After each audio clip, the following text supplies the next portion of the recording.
¿Es el cine un documento histórico? En los siguientes minutos vamos a hablar de documentos, vamos a hablar de cine y vamos a hablar de historia. Y lo vamos a hacer con nuestros invitados. Con nosotros está Araceli Rodríguez, es profesora de Comunicación Audiovisual en la Universidad Rey Juan Carlos. Bienvenida. Buenas. Está también Josefina Martínez, profesora de Historia en nuestra universidad. Hola, ¿qué hay? ¿Qué tal? Nos acompaña Vicente Benet, catedrático de Comunicación Audiovisual en la Universidad Jaume I de Castellón. Bienvenido y muchas gracias. Encantado de estar aquí. Y otro día, también como invitado, ya estuvo y vuelve a estar, repite, le agradecemos el que esté de nuevo, el profesor Rafael Rodríguez Tranche, profesor de Comunicación Audiovisual en la Universidad Complutense de Madrid. Bienvenido. Muchas gracias. Pues con estos 4 invitados, todos ellos muy conocedores del tema, vamos a intentar adentrarnos primero en saber lo que y a lo que llamamos documento, porque muchas veces cuando hablamos de documentos siempre se nos viene a la cabeza pues la imagen del papel, el tocar papel, eso es un documento. ¿El cine es también un documento? Yo diría que sí, en tanto en cuanto el cine es imagen y la imagen es un registro de una realidad preexistente, pues el cine es documento, en este caso documento visual, documento sonoro, que está referido a esa realidad, como digo, prefílmica y que, bueno, pues la traslada, ¿no? Y la codifica en imágenes y sonidos. Pero si hacemos un poco de historia del cine, curiosamente, porque luego vamos a hablar de la historia en el cine, que es una cosa diferente. Si hacemos esta historia del cine, vemos que el cine nace no tanto como documento, sino más bien como divertimento o casi como experimento, profesor Benet. Es verdad, el cine nace como varias cosas, como divertimento, también como objeto de investigación científica, pero es verdad también que desde su origen el cine es considerado como un elemento que refleja cuestiones de la sociedad y de la realidad que merecen ser archivadas y conocidas. De hecho, hay un agente de los hermanos Lumière, Borislav Matuszewski, que es el primero que escribe un texto todavía en el siglo XIX, como 3 o 4 años después de la aparición del cine, en el que reclama el valor de esas imágenes, concretamente el valor de las películas, para reflejar unos modos de vida, unas formas de sociabilidad, unas realidades que debían ser preservadas y deberían ser guardadas en un archivo. No le hicieron mucho caso, pero realmente esa conciencia de que se estaba trabajando con un material susceptible de convertirse en documento está en los propios orígenes del cine. Entiendo, por tanto, que ya hay a quien se le ocurrió que precisamente era una manera de guardar esa memoria en ese documento que era pues la película. No quizá a todo el mundo, porque al principio casi hasta podía asustar lo que era la imagen cinematográfica, pero siempre hay precursores de todo y siempre hay gente que se adelanta a su tiempo. Yo creo que la palabra clave aquí es registro, es decir, que el cine, la fotografía, la experiencia previa de la fotografía al cine nos indica que ese soporte se convierte en un registro testimonial, en una huella del pasado. Y en la medida en que apreciemos el valor testimonial de ese registro, lógicamente entenderemos que finalmente todas esas imágenes formen parte de lo que hasta entonces se entendían por archivos, bibliotecas, compilaciones, de manera que a partir de que existe esa conciencia del cine como registro, como soporte de almacenamiento, inmediatamente la asociación con otras formas de saber que se almacenan, que se coleccionan, que se compilan, pues se extiende al cine y debe ser así, claro está.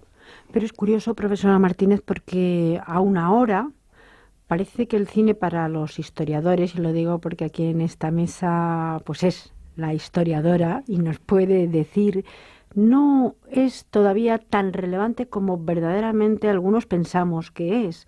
Es decir, si se estudia, si se ve, pero no parece un documento tan serio, entre comillas. Efectivamente, el cine tiene cierta mala fama porque desde el principio fue muy manipulado. De hecho, en 1898 hay una filmación que se pasó en todos los cines sobre el Maine, que fue una de las grandes mentiras de la historia, y hay esa filmación. Entonces, ha habido mucha utilización del cine como documento, pero también muy falseado, como los propios documentos de la historia. Efectivamente, a eso iba y eso es lo que iba a decir, que si ponemos como ejemplo el hundimiento del Maine, lo podemos ver qué tan falso fue este documento como fue lo que se ponía, por ejemplo, en la prensa norteamericana. Es decir, todos los documentos en este sentido que salieron de la fábrica norteamericana eran falsos. Sí, sí, en este tema en concreto pues se falseó la historia y se hizo como luego se ha seguido haciendo en todos los problemas de confrontaciones bélicas y ha habido una manipulación de la imagen, cada país lo ha hecho a lo largo de todos los documentales, incluso con el cine de ficción. Parece que llegamos ya aquí al consenso de que efectivamente el cine sí es un documento. Lo que ocurre que a veces cuando pensamos en el cine como documento pensamos en documentales. Pensamos que eso es algo más serio y que de alguna manera ahí sí está reflejado la historia o parte de la historia. No siempre es así. Bueno, no siempre es así, porque el cine, lo hemos dicho antes, es registro, pero también es discurso, ¿verdad? Entonces, muchas veces a la hora de valorar la credibilidad de una película, sea en el terreno de la ficción o sobre todo de la no ficción, un documental, una pieza de un noticiario, pues a veces se confunden esas dos dimensiones, ¿no? La información que nos aporta las propias imágenes, los propios sonidos sobre los elementos que ahí quedan registrados en el ámbito público generalmente, pero también privado, escenas, elementos económicos, sociales, costumbres, usos que antes se han señalado. Y luego eso es un elemento que yo creo que ya se ha asumido y que no se pone en duda, ¿no? Esa valía, ¿no? Esa validez, mejor dicho, que tiene el cine como fuente pues para sociólogos, historiadores, investigadores de la comunicación. El problema es precisamente cómo interrelacionar esa faceta de registro con la faceta que tiene el cine de discurso, de expresión artística por un lado, pero de construcción de un relato sobre una realidad, ¿no? Y esas creo yo que son los dos elementos que a veces distorsionan la comprensión del medio. Vamos a ir analizando poco a poco porque, profesor Benet, si vemos una película de ficción, si hacemos un poco de historia, como decía desde el principio, antes nos hablaba de estos emisarios de los Lumière, pero ¿cómo empieza de alguna manera a gestarse? Ya no hablo en España, sino de una manera más universal, el cine y luego, sobre todo, en qué momento o desde qué momento la historia empieza a introducirse pues como un valor añadido. Bien, aquí estamos hablando del territorio de las disciplinas académicas. Es un tanto complejo. Digamos que, para empezar, el cine empieza a ser material de archivo sistemático en los países avanzados a partir de los años 30 aproximadamente. En países menos avanzados como el nuestro, digamos, la Filmoteca se crea en los 50, la Filmoteca Nacional, pero digamos que eso ya nos da un índice del valor material que debe ser conservado, que debe ser preservado, indiferentemente que sea documental de ficción. Es un material que tiene un valor para los historiadores que puedan aparecer en el futuro. Entonces yo creo que este es uno de los elementos que pueden servir para entender esto. Luego está el modo en el que los historiadores profesionales han empezado a aceptar el cine como algo que puede ser útil para su investigación. Esto es más reciente, ¿no? Realmente son fenómenos que podemos situar en los años 70 y sobre todo a partir de los años 80, ¿no? Historiadores como Marc Ferraud o Rosenstone y después ya pues secuelas, ¿no?, de historiadores que ya han ido incorporando de una manera más natural el cine como un producto que merece ser contemplado por el historiador profesional. De todos modos, sigue sin encontrar, digamos, una consideración absolutamente consensuada por los historiadores.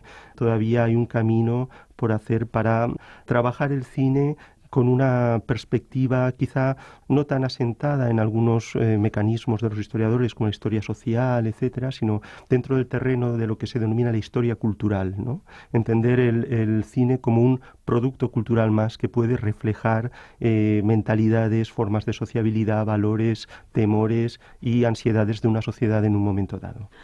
Claro, porque el cine como reflejo de la sociedad yo creo que lo vamos a tratar también y lo hablaremos después, pero en principio el cine también como propaganda. Ya en otro programa que dedicamos pues al nodo hablábamos de que, por ejemplo, en España lo que fue el nodo era un reflejo no solamente de la sociedad del momento, también de intereses políticos. La manipulación ya hablamos que está en todos los ámbitos, pero esto también pasó en otros países y en este sentido el cine se utilizaba como propaganda. Propaganda yo creo que es la palabra más ajustada, ¿no? Agitación y propaganda, ¿no? Era un término que aparece vinculado a los sistemas totalitarios ya desde los años 20 del siglo pasado, y en la medida en que el cine forma parte de los mass media, o sea, de los incipientes medios de comunicación, se convierte rápidamente en un instrumento muy útil y muy dúctil para la agitación. Entre otras cosas porque ya tiene un público conquistado, porque los espectadores que acuden a las salas de cine son potencialmente los mismos que pueden ser adoctrinados, sometidos a través de la seducción de las imágenes, y por lo tanto el cine casa muy bien con ese proyecto de un sistema organizado, estructurado, para desde el poder transmitir o trasladar ideas a la población. Esto me parece curioso porque mientras que el cine se utiliza como propaganda, y ahí sí tiene un papel importante, sin embargo nos decía el profesor Benet que en cuanto a la historia en el cine, la consideración de la importancia del cine para reflejar lo que está ocurriendo, todavía queda bastante para que sea considerado verdaderamente tal y como es, con toda su importancia y todo su peso. Está empezando, desde luego ya creo que hay una generación importante de historiadores que asume el cine como un objeto de reflexión más que puede servir para explicar los fenómenos sociales de la época que investiga, lógicamente si trabaja en el siglo XX y en el siglo XXI. Pero creo que realmente lo que plantea el problema normalmente en la reflexión histórica es el modo en el que el cine ha intentado construir la historia. No utilizar las películas en sí como documentos, sino intentar analizar cómo, por ejemplo, el cine ha retratado de una manera más o menos adecuada, qué sé yo, el Imperio Romano o la época medieval, ¿no? Entonces ahí se encuentran las incongruencias, se encuentran las mentiras también, como decía la profesora Josefina, ¿no? El hecho de el hundimiento del Maine como una fabricación histórica, pero al mismo tiempo cinematográfica, ¿no? Todo este tipo de cosas hacen que el cine sea un material sobre el que el historiador profesional encuentra reparos, problemas, y bueno, queda por superar todavía este tema, ¿no?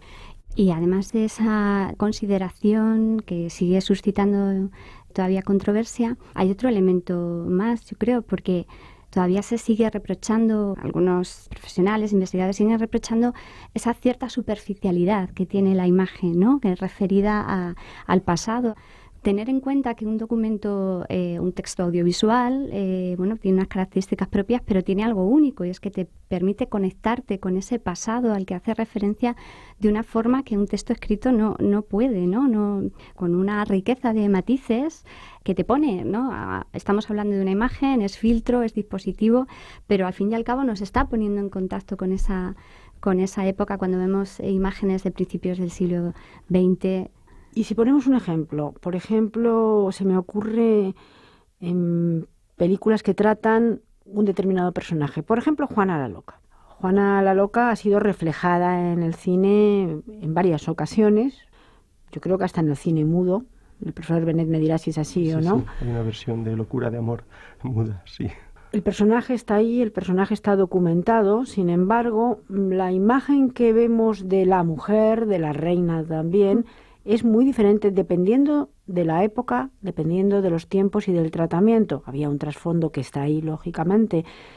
Claro, de alguna manera eso ocurre, supongo, no solo en el cine, sino también en cualquier medio que después de los años o de las circunstancias políticas o de otro tipo, pues se va tratando de una manera diferente. Sí, de hecho, si pensamos en Juana la Loca, por ejemplo, ¿no? No recuerdo bien la versión muda, si es del año 16, 18, por ahí estará. Luego tenemos la versión del 48, luego tenemos una más reciente. ¿Qué vamos a aprender de esta película? Pues realmente yo creo que no debemos plantearnos aprender demasiado sobre Juana la Loca. Es decir, lo que no vamos a poder construir realmente de esa película es una mentalidad medieval. Pero vamos a poder construir cómo la sociedad de los años 10, la sociedad de finales de los años 40 y la sociedad del año 2000 se reconoce en relación con ese problema histórico. Es decir, qué manera de imaginar, de narrar, de construir la historia asume cada momento histórico, cada versión de esta película, para hablar del pasado. En ese momento es cuando la película se puede convertir en un documento, porque nos está hablando del momento presente en el que un grupo de artistas intenta llegar a un público para que entienda, para que comprenda, para que se relacione con un problema histórico.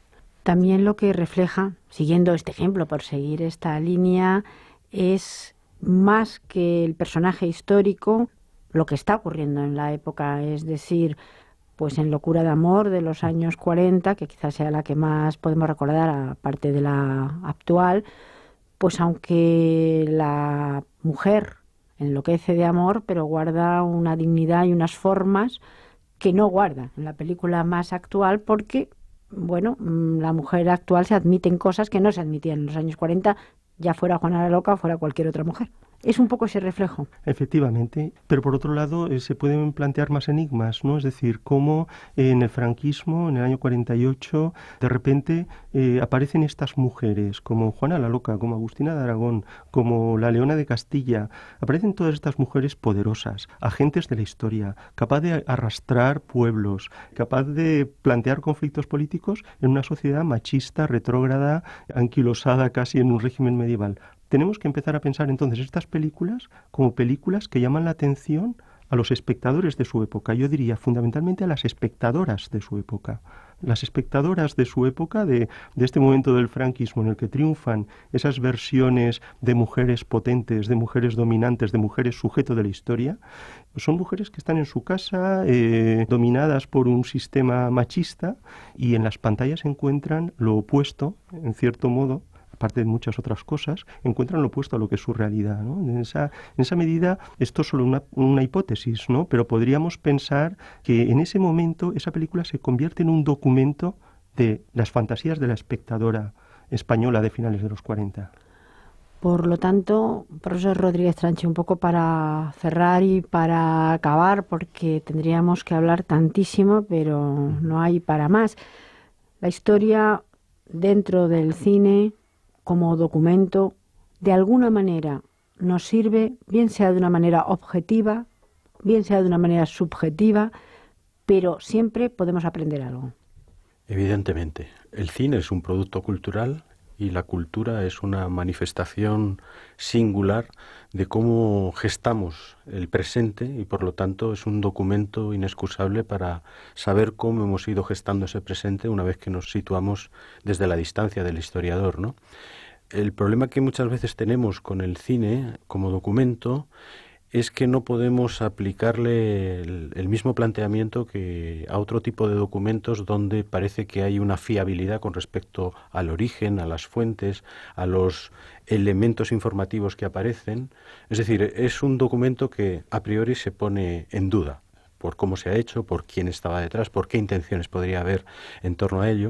Pero justamente por eso, trabajando con esa perspectiva en la que entendemos que es un documento problemático, podemos extraer de él una información quizá más poliédrica, más rica, más compleja y más ambigua, pero justamente representa un reto singular para los historiadores. Pues muchísimas gracias a los cuatro por habernos acompañado. Gracias.